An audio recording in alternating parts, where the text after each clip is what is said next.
ধন্যবাদ। তোমরা যারা প্লে নার্সারি ইউকেজির শিক্ষার্থী আছো, তোমাদের এই সপ্তাহের বাড়ির কাজ জগ গ্লাস। দেখো, প্রথমেই জগটা কিভাবে আঁকবে আমি দেখিয়ে দিচ্ছি। প্রথমেই আগে জগের উপরের মুখটা আঁকবে, তারপর জগের যে কলারটা দিয়ে তোমরা এখানে অনেকগুলো দাগ দিয়ে ফেলবে। তারপর দেখো একদম ইজি।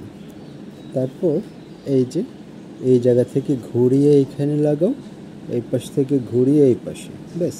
তারপরে নিচে জগের আরেকটা কলার যেটা ভারসাম্যে বসে থাকে, তারপরে দিবে ডাটা। ওকে, অর্থাৎ জগের হাতল যেখানে দিয়ে ধরে আমরা পানি ঢালি, আবার উপরে একটু পানি দিয়ে দেবো। ওকে, এটা পানি। তারপর আসো জগের পাশেই আমরা একটা গ্লাস এঁকি, দেখি একটা অবাল শেপ। ওকে, আর একটু কাছে নিয়ে আসছি, একটু অবাল শেপ, ব্যাস। এই একটু কার্ভ করে দুই দিকে চিপা করতে পারো বা সোজাও করতে পারো। এখন একসময় ছিল গ্লাস একটু নিচের দিকে চিপানো থাকতো, এখন চিপানো নাও থাকতে পারে। ব্যাস একটু পানি দিয়ে দাও। ওকে, হয়ে গেল তোমাদের গ্লাস আর জগ।